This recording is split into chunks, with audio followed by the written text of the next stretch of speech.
Welcome back to your channel LeOo Story Land. Here we uncover a real Reddit story. If you liked my video, please like, share, subscribe. My name is Athena Marsh and I'm 32 years old. The divorce hearing ended at exactly 11:14 in the morning, and I remember that time because I kept staring at the clock on the courtroom wall, waiting for the judge to say the words that would finally set me free from 6 years of marriage to a man who had never once stood up for me. Julian sat 2 seats away from me at his own table, refusing to meet my eyes, while his mother, Loretta, sat directly behind him like a queen supervising an execution. When the judge finalized everything, granting me my fair share of the marital assets, I felt something in my chest loosen for the first time in years. I thought the hard part was over. I was wrong. I decided to stop by the family house one last time, not because I wanted to, but because some of my late mother's belongings were still stored in the attic, boxes I had never gotten around to moving out during the marriage. It was a house Julian's family had lived in for 2 generations, a house I had spent countless holidays in pretending to smile while Loretta made comments about how I wasn't sophisticated enough for her son.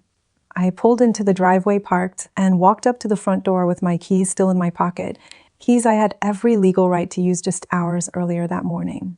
Loretta was already standing on the porch when I got out of my car, her arms crossed, her face twisted into an expression I had seen 100 times before, contempt wrapped in false politeness.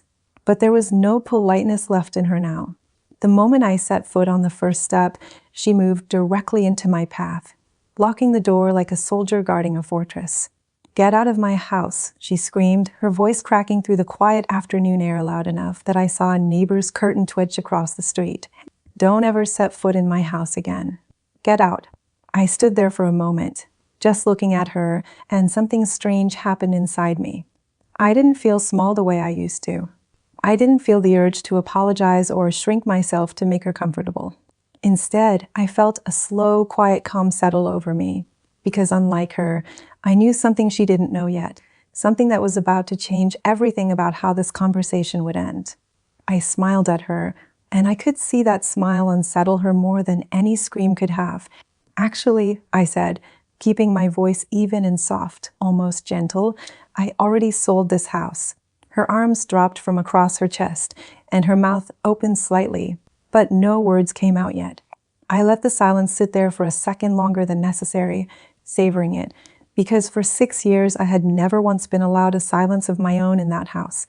Then I continued, "And I just fired your son as CEO." Loretta's face went through 3 distinct stages in the span of about 4 seconds.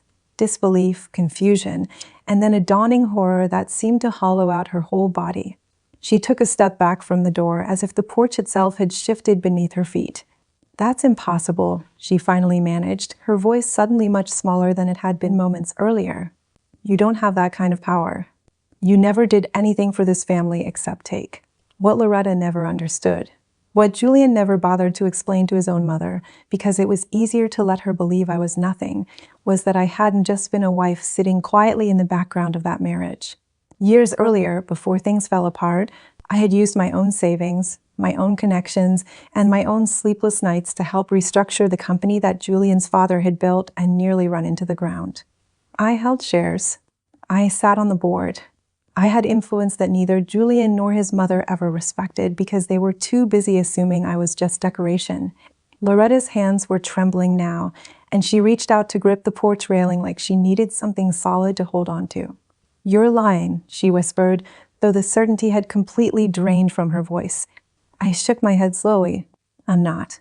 The board met this morning, right after my hearing ended. Julian's performance has been under review for months, long before our divorce was even filed. I simply made sure the timing was final. I paused, watching her absorb every word, watching 6 years of dismissiveness crumble in real time on her own front porch. "You wanted me out of this house," I said quietly, stepping back down onto the driveway. "Consider it done. I won't be coming back, but you might want to sit down before you call your son, because he's about to tell you something you're really not going to like." I turned, walked back to my car, and drove away without looking back even once, leaving Loretta standing frozen on the porch of a house that, technically, was no longer even hers to guard. 3 hours after I left Loretta standing on that porch, my phone rang, and I already knew who it was before I even looked at the screen. Julian's name flashed across the display, and for a moment I considered letting it go to voicemail, but I decided I owed myself the satisfaction of hearing his voice in that moment. "What did you do?" he asked, skipping any greeting entirely, his tone somewhere between panic and fury. "My mother called me screaming that you sold the house and that I'm not CEO anymore." "Tell me this is some kind of joke, Athena." I sat in my car in a coffee shop parking lot, watching the steam rise from the cup in my cup holder, and I let a beat of silence pass before I answered him. "It's not a joke, Julian. The board voted this morning." Reynolds presented the quarterly numbers, and honestly, they spoke for themselves. "You've missed 3 consecutive earnings targets, lost 2 major contracts to competitors, and the culture survey results from the last 2 quarters were the worst the company has seen in a decade." "I didn't write those numbers." "You did." He went quiet for a moment, and I could hear him breathing hard on the other end, the sound of a man realizing that the safety net he'd relied on his entire life had just been pulled out from under him without warning. "You could have warned me," he said finally, his voice cracking slightly, and for the briefest second, I almost felt a flicker of the old instinct to soften things for him, to protect him the way I had for 6 years of marriage. But then I remembered every dismissive comment, every time he let his mother humiliate me at dinner without saying a single word in my defense, every time he chose comfort in silence over standing beside me. "I tried warning you for 2 years, Julian," I said instead. "I sent you memos. I flagged the numbers in board meetings. I told you personally more than once that the direction you were taking the company was unsustainable. You told me to stop worrying about things that weren't my concern, remember? Well, today it became entirely my concern, and the board agreed with me." He tried a different approach then, his voice shifting into something pleading, something almost desperate. "This is about the divorce, isn't it? You're punishing me." I actually laughed, not out of cruelty, but because the accusation was so painfully predictable. "No, Julian. This is about a company that employs 412 people, all of whom deserve leadership that actually shows up and makes sound decisions. This was never about revenge. It's about accountability, something neither you nor your mother have ever had to face in your entire lives." I heard him start to respond, but I gently ended the call before he could finish, because I had already said everything that needed to be said.